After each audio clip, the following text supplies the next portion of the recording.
Good morning, everyone. Very happy to be with you today. Always a very tough act to follow Emmanuel on stage. I knew that. I didn't know I would follow you. So once again, thanks for the inspiration. As you know, total respect and admiration for you and the values with which you lead your company. At least the benefit is that you don't have to switch your ears to a different accent for 2 seconds. As you may have noticed, we were born and grew up in the same country. And your first question may be, what are you doing here? Mars Chocolate, what brings you here? And I have a few answers to that. So out of Mars Chocolate, I want to start with Mars. What brings us here? Mars is a family-owned company, owned by the family Mars. This is their name. But the first link with responsible is this company was founded in 1911. So we are 105 years old. And for a family private company, to be 105 years old cannot be a coincidence or luck. It's not one business cycle or one great idea that went well.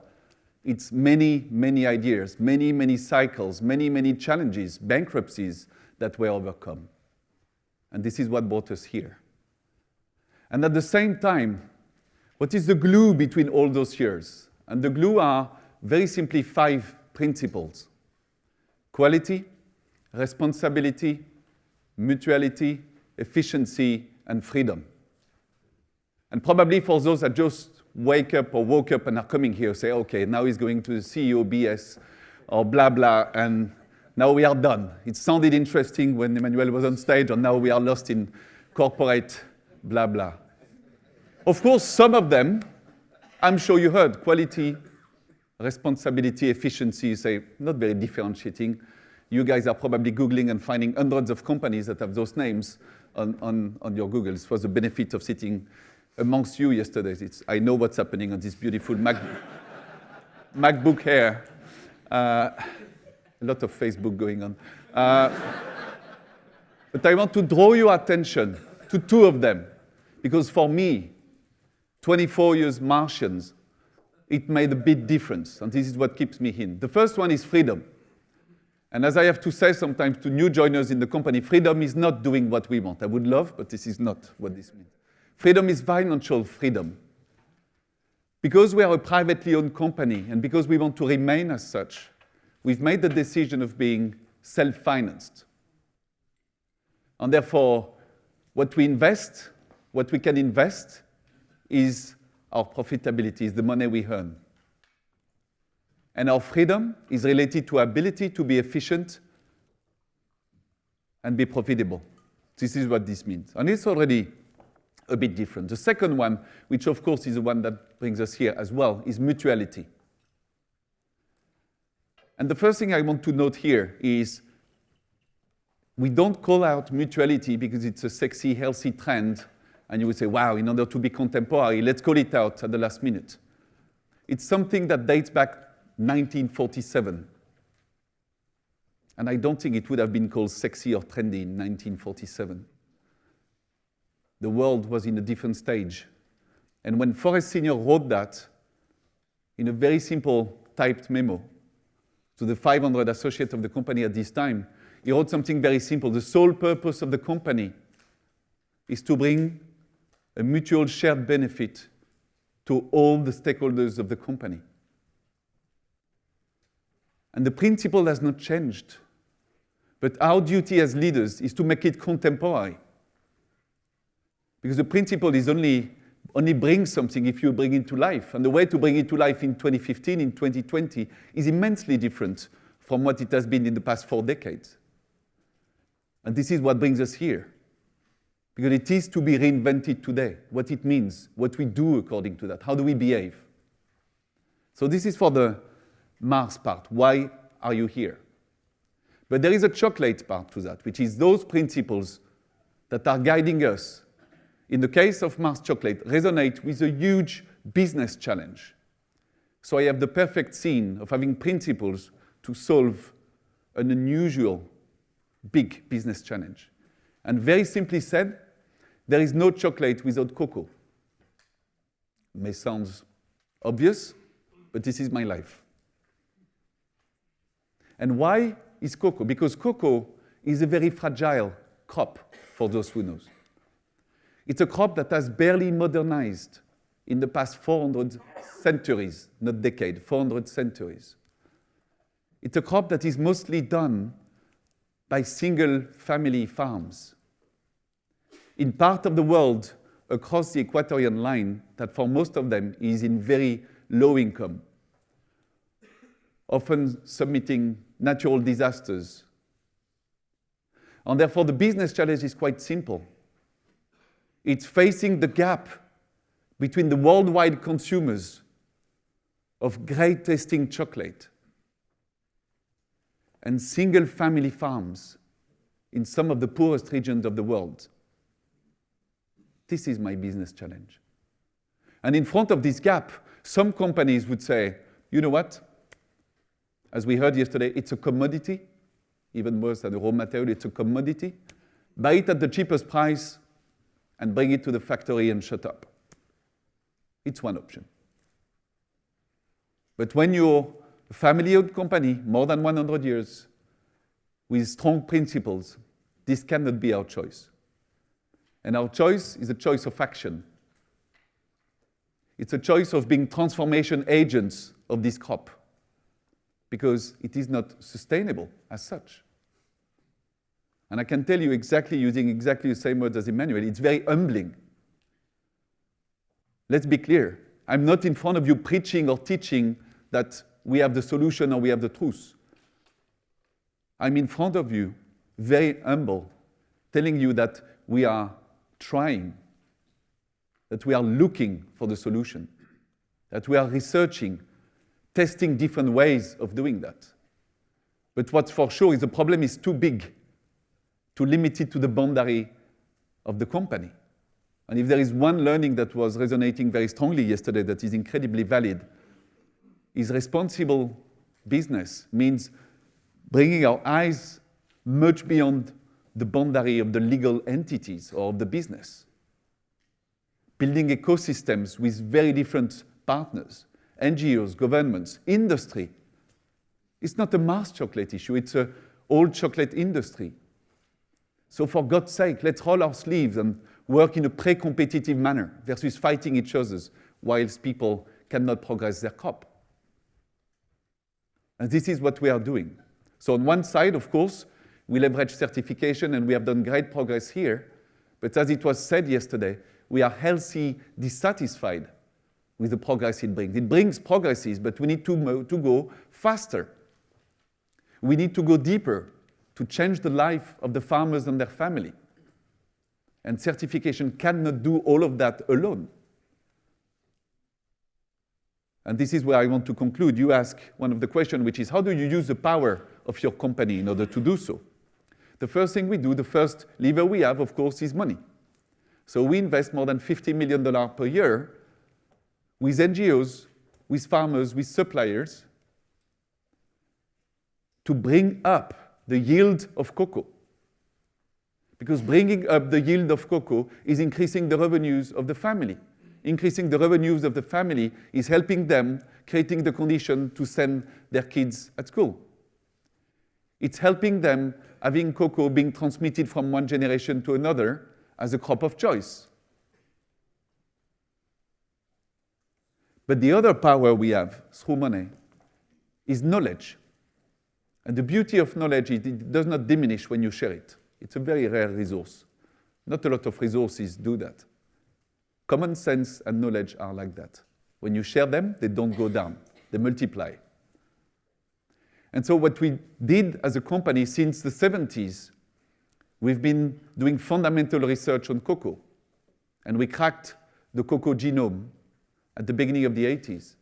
And rather than patenting it and making it money, we gave it to the United Nations so that everyone can use it for free. But having the cocoa genome in a computer, I tell you, when I am in Ivory Coast, in a family farm, does not help a lot. Very humbling, like your dialogue with Yamina.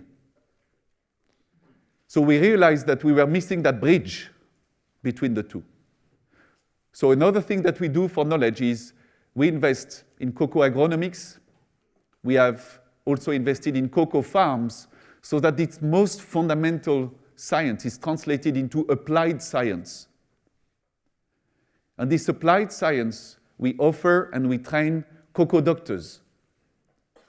Cocoa doctors that go around the villages and share knowledge, practical knowledge with family farmers so they can improve their crop, improve their yield, and change their life.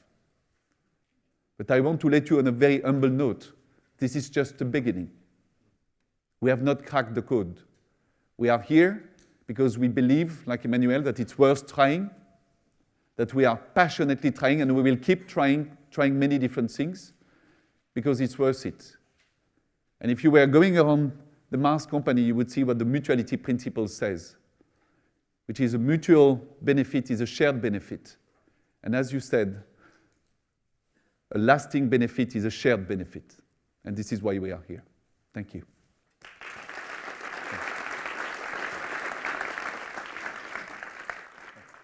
Thank you, Jean-Christophe. One follow-up question for me. What does it take to become a transformation agent of the crop? What does it take from within the organization of Mars to transform yourself to be able to achieve that? It takes a certain type of skills, a certain types of trial and error. If you could just comment on that briefly. It's a great question because it's a big task. The first thing is opening the minds to very different business models. Opening the mind so that we look beyond the boundary of the company. The usual project in a company is you name the question you want to answer, you look for the great resources within the company, and you task the project team.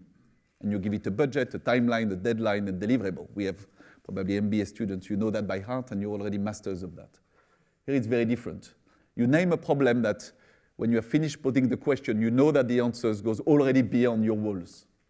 So the project team is not made only, by far, of people that are from within the company. The deliverables of the project are very different from usual project deliverables. The timeline are different. We talk about decades. So you bring people that are in a job, with a job description, within a job cycle, and you ask them to work on something that will be probably lasting decades. So it has a lot to do with changing the mindset, and as leaders, this is our primary role. Setting the context, setting the right context to trigger the right content. Great. But it's mostly a mindset change. Great, thank you. I'm now going to pick up some of those points with, thank you. We'll come back with questions from the audience in a minute. So Pascal, can you maybe start by telling us a little bit how the concept of mutuality plays out in Danone, from the concept of value chain to value cycle that was presented yesterday? Mm-hmm. Thank you. So Jean-Christophe said it's difficult to follow Emmanuel on stage. I have to follow Emmanuel every day in my job, so you can imagine what it is. And I'm going to try to explain somehow and the changes that we are doing, or the transformation that we are implementing in Danone right now, just to acknowledging the fact that to a certain extent, although we explained yesterday all the experiences, although we mentioned all these experimentations that we have everywhere, we could also even talk about things which are more mainstream. I think we are also having, you know, on a bigger scale, talking about Indonesia, a company called Aqua, for example, a water company, you know, a company that has had a triple bottom line for 15 years, great economic results, but great social impact, 11,000 employees, 17 factories, 1.5 million outlets where you find the water, which is, you know, changing the life of people on a daily basis, because this is healthy hydration, no sugar, and less diabetes at the end. So environmental impact, obviously, because you want to maintain a healthy water cycle, because your future depends on the fact that you are going to get there. So, you know, not only experimentations, mainstream, and at the same time, the reality of the organization is we are not consistent everywhere. We are not always having this massive impact in all geographies or in over time. And we don't have the scale. We have a mission which is extremely ambitious, health through food to the biggest number, and we deliver on a scale which we consider is too small, because you have heard Emmanuel saying that, you know, we want to make a difference here and now. It's time to do it. So how do? We transform ourselves further. 2 years ago, we wrote what we call our Danone Manifesto, which is about the way we want to deliver our mission. And I have no time to elaborate on that, but you can go on our website. And we also decided to go to a project, a transformation project that we call Danone 2020, which is articulated around 3 dimensions. One, which is, I think, people and organization, and I will emphasize only the dimension of we have what we consider, and we mentioned that, 100,000 talents in the organization. And the 100,000 Danoners, as we call them, have a huge amount of talent that we can tap into in order to make a difference. We want to work on what we call alimentation. Alimentation is beyond products. Usually companies like us sell products. But what we want to do is we want to influence healthier eating and drinking practices. And we want to do that in a way that nourishes individuals, not only physically, but also taking into account the cultural and the social dimension of eating and socializing around food, which we think is very important to change the habits and to move away from junk food to something which is healthier. And the last point, which is my part actually, which we call food and water cycles. So, looking at the resources in a way which is different from what we have been doing in the past, moving away from supply chains to supply cycles. From, take, make, dispose, which is what you do usually with the resources, to something which is much more careful, that takes into account the need to reduce the consumption, talking about energy, to reuse, to recycle, to regenerate the resources in such a way that ultimately you are going to have a contribution to the environment, but not only to the environment, because what we want to do is we want to manage these resources with the communities. Emmanuel mentioned the farmers who supply the milk to our different subsidiaries everywhere in the world. We have more than 250,000 farmers in the world every day. Most of them are subsistence farmers. If we want to manage the milk as a resource and all the greenhouse gases embedded in the milk, we have to work with them, just like Mars works with the cocoa farmers.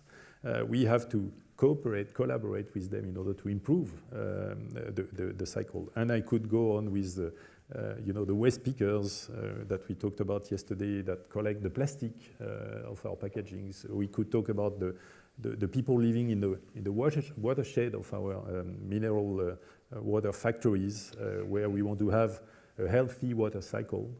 So this is a very important shift for us.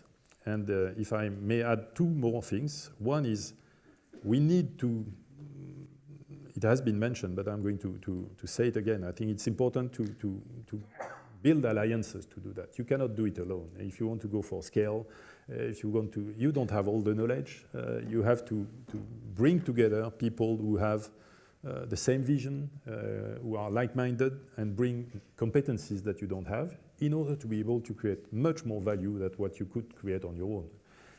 And ultimately, you also need to agree on the fact that this value is going to be shared and not be kept by only the winner takes all type of syndrome.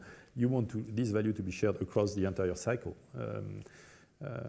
And finally, for us, what is important is all this needs to nourish brands. We heard yesterday... to what, sorry? To nourish brands, right. Our brands. I mean, the engagement that we have with the communities of consumers at the end of the day is through the brands.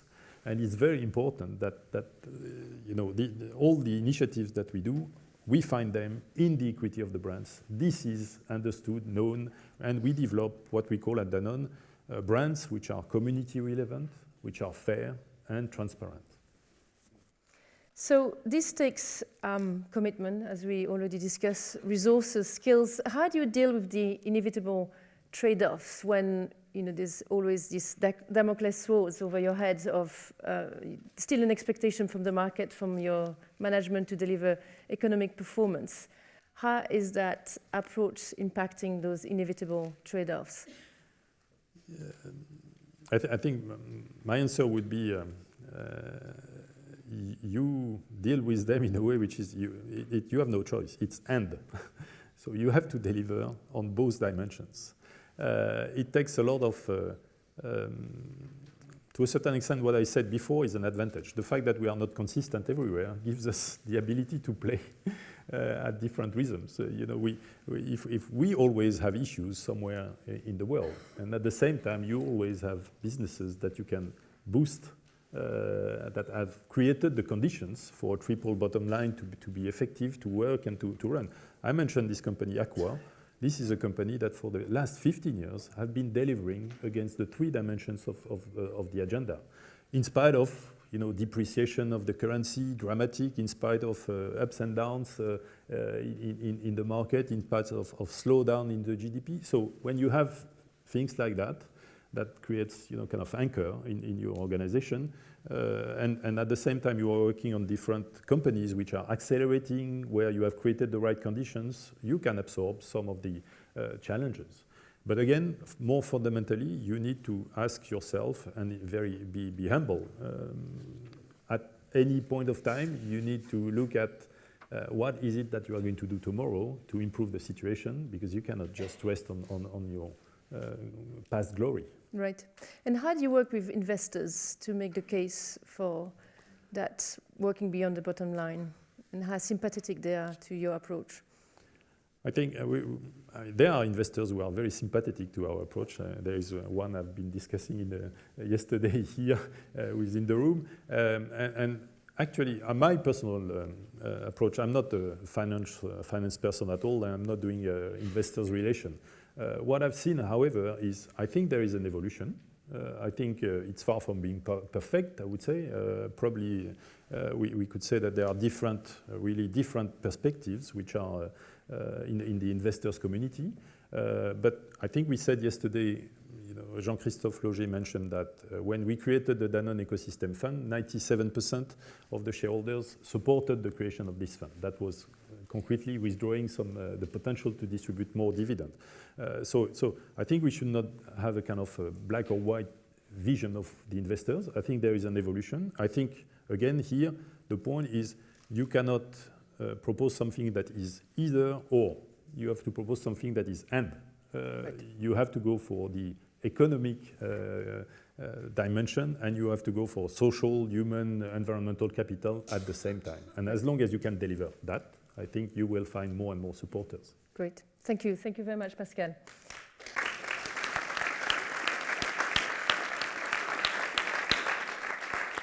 Now let's hear about the mutuality journey at Wrigley. Martin, having talked to you, it has indeed been a journey. So can you take us through your journey for a little while? Yes, thank you very much. So it's certainly a journey. And I guess, so for me at Mars, it started 30 years ago, which seems unbelievable now, but that happened. So the first part of a journey is yourself. So the first part of my journey in mutuality was me as an associate. Believe it or not, I was sat here, 35 years ago, although I've got to tell you, on a Saturday morning, you would not have got me an election. Probably not many often in the week either, but that was a challenge. So the first thing that I learned in my journey with Mars and what that meant to me was my career and the things that I got to do, that the places that I got to live and work that, quite frankly, sat in your shoes at your age would have seemed unbelievable. The fact that I'm sat here now would have been quite astonishing to that young man then. So I think there's the associate piece. The other thing that was obvious in the first sort of 20 years of my time in Mars was the impact that business can have just by doing business. So I had the pleasure of working in many emerging markets in the Middle East and opening up Central Europe. And by choosing partners in those markets, so I remember signing up some of our logistics and distributors, partners in the Middle East, is now a very big part of JC's business. And I'm delighted to go back there, and their people are still there, 25 years later, and they've grown with the business. I can remember going into Central Europe, just after the wall fell, and we were opening things, and I could take you to a place in Hungary where we opened a factory, and it literally was a shed in a cabbage field. Now it's a city, and there's a very simple statistic, for every associate, for every job that you create, there's probably 20 or 30 people that develop off that or have some part-time benefit. So for 20 years, that was really my understanding of what mutuality meant, and I was very proud of it. And then I had the pleasure, just over 10 years ago, Bruno was working with me. We started looking at some of the questions that he framed yesterday. And I had then the great experience of running the coffee business. And so the coffee business in Mars is a very small business. And we started looking at, and I'm talking to Bruno. And one of the things we did was a value stream map from a coffee bean to the end product, the consumer buying it. And we put it backwards and said, who gets what out of this? And as soon as you saw that, it's absolutely clear where we had to work. The far end of the chain in terms of share of value was not fair, and we had to do something to change that. And we looked at various ways we're doing. And what I want to pick up is something that Goran actually said. When I was talking to my management team about we want to grow our business, we were excited. We were a small business, and we had the luxury of being tiny in coffee, so we could do what we wanted. When I talked to them about growing the business, of course they were engaged, they were excited, they were business people, they were all excited. When we looked at this chart and said, okay, how do we want to grow this business? I can't tell you how the engagement changed. It just totally changed. It became something that not just me and the management team, but every associate, the factory worker, exactly as Goran said, they said, okay, there's something, it means something to our business, it's clear, it's something to do with our product. So that was very exciting. And then a little over 5 years ago, Mars had acquired Wrigley, which itself had a very proud history of doing some very impressive things, and some fantastic people, some fantastic associates. And I had the great pleasure of going there and running the Wrigley company. And my first thought was, how can we connect it? I believe passionately, how do we connect this to our business? And obviously the first thing we started was in the raw materials. We did the same thing. We looked at mint, and Wrigley is one of the largest mint buyers in the world, and mint comes from either the west coast of the US or in India. And there are lots of things we can do, and in different, it's not just in emerging markets. In India, clearly we can work doing exactly the same as they're doing in cocoa or coffee. It was, how do we improve mint yields? How do we improve the lot of the people that grow our mint? In America, it's slightly different, but we can also look at the planet as a stakeholder and say, okay, how can we change the carbon footprint of how you make mint oil, how you grow mint, that sort of stuff. So, and that was very successful. What I was really looking for is what's the spark that you can really get the company very, very engaged. And whilst mint was important to us, the interesting part of the fact about Wrigley, there's something like 16,000 associates. About half of them work in the sales force. It's something that we do. It's a field sales. We're an impulse item. We're a very small candy or gum. So how could we engage those? And then the ideas that Ian and Clara presented to you yesterday, we started looking at what we could do in Kenya, what we could do with Bloom in the Philippines, and really engage it in something that our business does every day. And again, the engagement we got out of that, the success we got out of that was absolutely huge. People really want to work on these areas. I have markets now that want to set up the same ideas, the same thoughts. And what's very powerful in that as well, Ian and Clara gave you a lovely presentation, nice PowerPoint. They talked about all the successes, all the things we learned in doing it, and all the things we learned from talking with our friends. Yeah, very, very important, the experience you get of all the things that go wrong. So it's a journey, but what I'd say at the end of that is absolutely the beginning. Yeah, what we've done in Kenya, what we've done in the Philippines, I'm immensely proud of. I'm personally motivated by. There's nothing more humbling than have a conversation with one of those entrepreneurs and see how it's changed their life. But it's just scratching the surface and the things that we can do. And we were talking last night with Emmanuel and Pascal, some of the opportunities we have closer to home. There are lots of things we can do. And I'm very passionate that journey continues. So if you were, what would be your advice or key lesson learned for companies that are at the beginning of that journey and maybe can leapfrog your 30 years of learning? If you can give us some practical learning, for example, around the collaboration that you've established in those local ecosystems and the challenges associated with that. Yeah, so I think the advice I give to many people in the room, it is slightly different. Yeah, so one of the things you've got now that certainly I didn't have 30 years ago is awareness.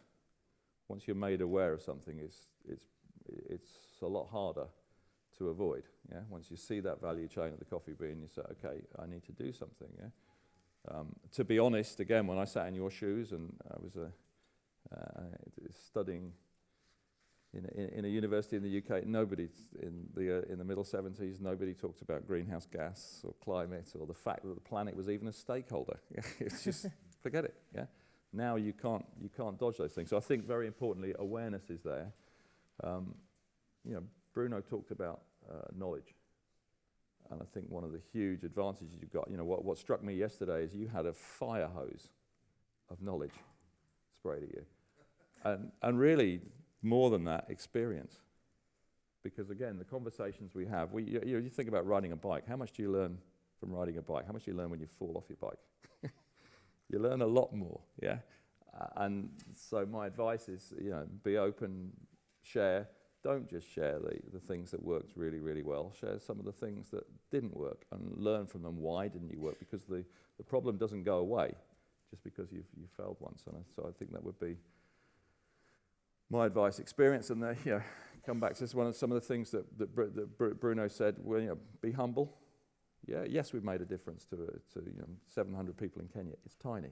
Yeah, we've got to make much bigger changes. So be humble. And the last thing I'd say, one of my friends asked a question yesterday about passion. Yeah, you bring it back to joy. Yeah, the passion and the joy and the personal fulfillment you can get from it is amazing. So you know, there's nothing wrong with that. Yeah, be happy. Yeah, and enjoy the fact that you can actually make a difference. And you as your individual effort, and you as a company, and that engagement part is tremendous. Great, thank you very much, Martin. If you can.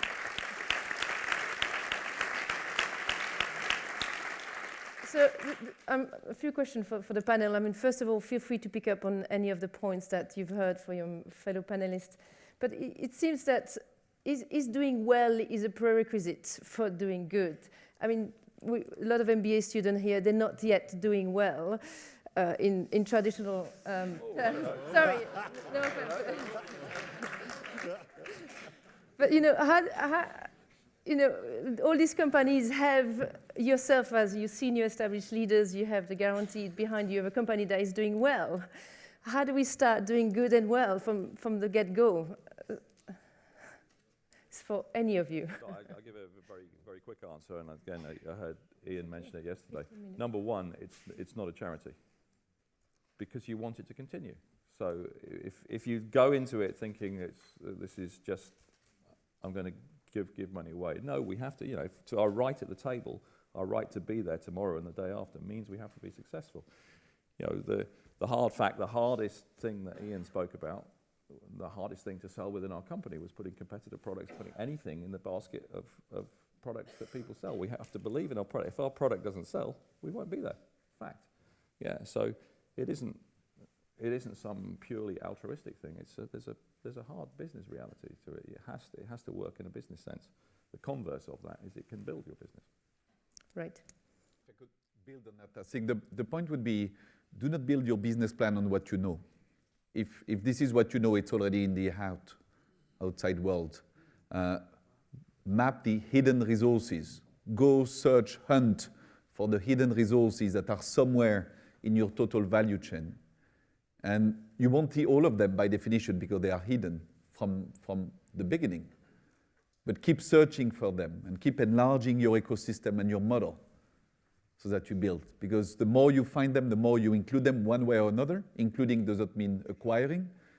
Including meaning bridging with them in some form or another. The stronger your plan will be and the more relevant and sustainable your young or to be born business will be.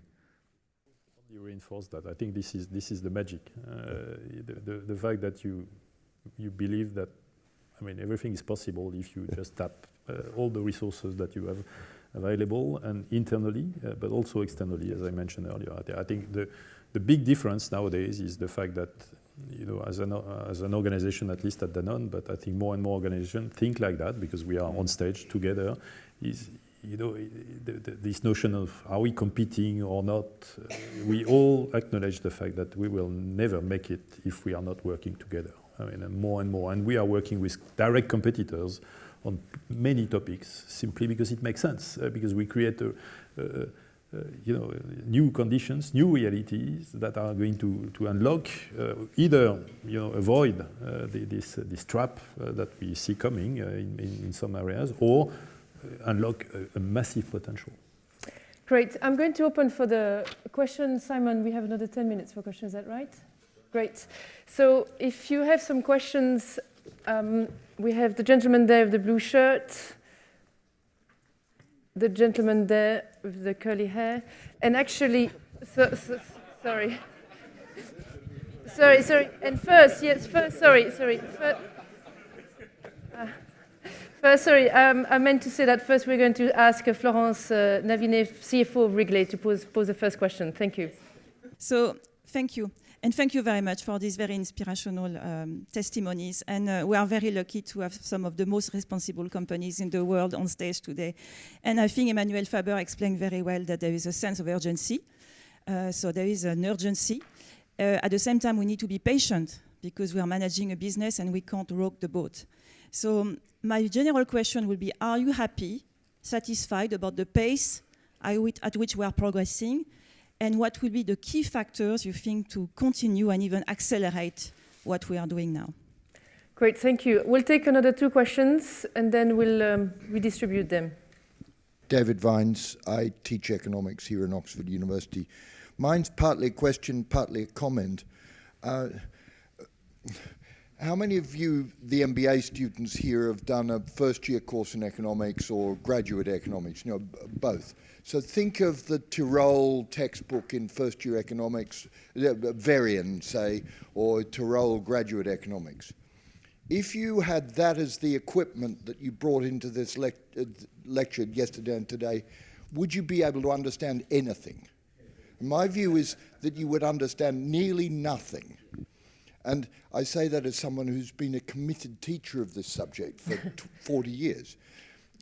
The project of those 2 books that I mentioned is on line 1, let us imagine a self-interested individual that maximizes welfare, which is about selfish things, period.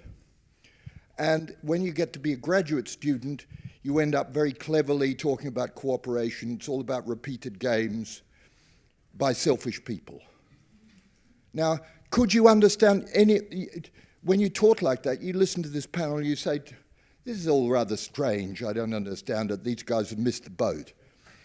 And a way of putting that question is most clear in what was said yesterday by the very intelligent questioner who I can't see, whose name I don't know. I asked the same question twice. Talking about Africa, wouldn't Coca-Cola have been doing exactly the same thing? And all of us, I'm sure, sat there thinking, well, no. And the way in which we said to each other, no, is a huge part of understanding what I think's been going on yesterday and today. It's not really a question, I'm sorry about that. Do you want to ask a question? Simon, the gentleman there. The curly-haired one from the Kairos project.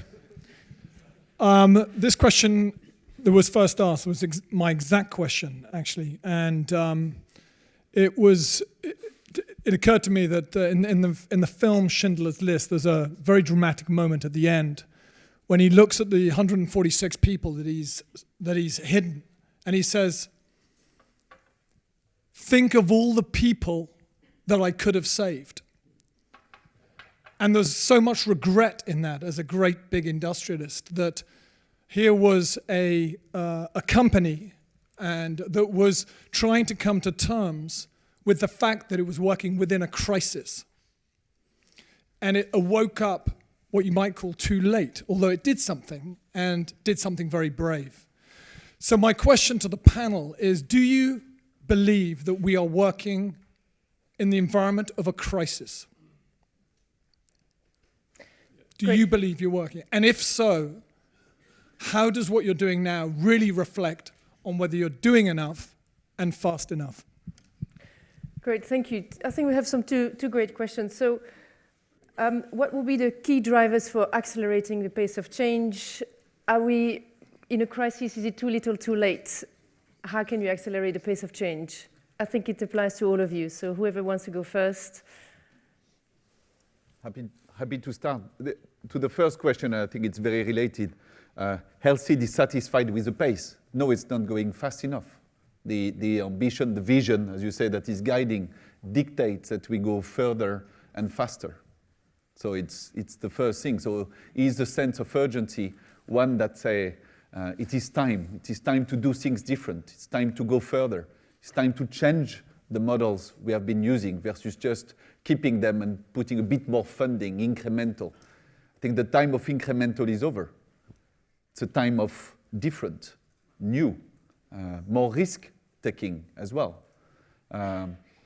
In the case of cocoa, as I was saying, we are trying new different things, and we will try new and different, which means changing the internal organization of that, as well as the external mapping I was talking about. The reason why I dare to share the advice about the hidden resources is because it's a duty we are doing also at the moment. And we find more. Each time you look, you find more hidden resources that we have not tapped into. So is there a sense of urgency? Yes. To your question, too little, too late, I'm not a fatalist. So if my answer was too late, I wouldn't be sitting here. I would be doing something else. I think I believe in the power of passion, enthusiasm, and vision that allow us to align our resources towards goals that we believe in. But all of that, yes, on the basis of this underlying fire that we need to go quicker, faster, deeper. I'm not sure I have much to add to the fact that, yes, I mean, we need to act bigger, faster, bolder, and at the same time, I'm sorry, I'm Mr. And today, you have to acknowledge the reality of the speed at which organization can change, the interactions that you have, the fact that you cannot change overnight all the rules because people will just not follow you. So you also have to acknowledge that you have to create conditions in a steady manner. And I'm not, I'd rather look at the glass half full than half empty.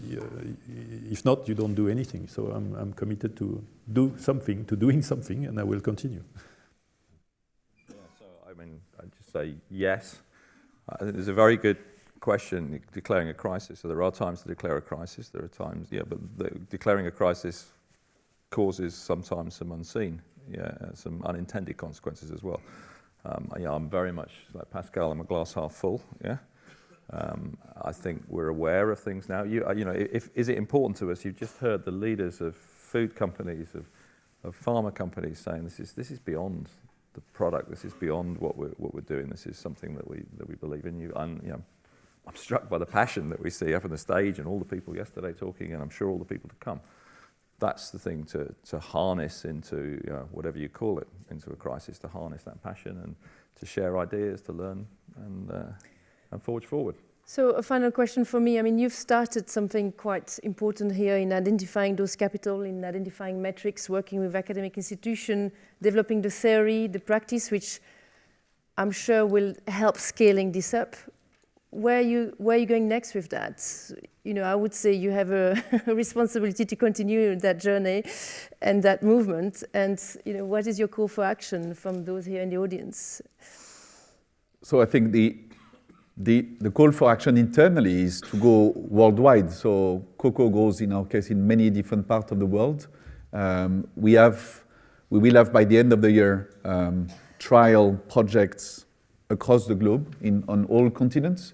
And the internal next step is to beef up, scale up those trials, taking more risk across the globe. And to the people in the audience, to the MBA students is, the way you prepare your mind is, I remember I was in Oxford 26 years ago, but only for 1 year.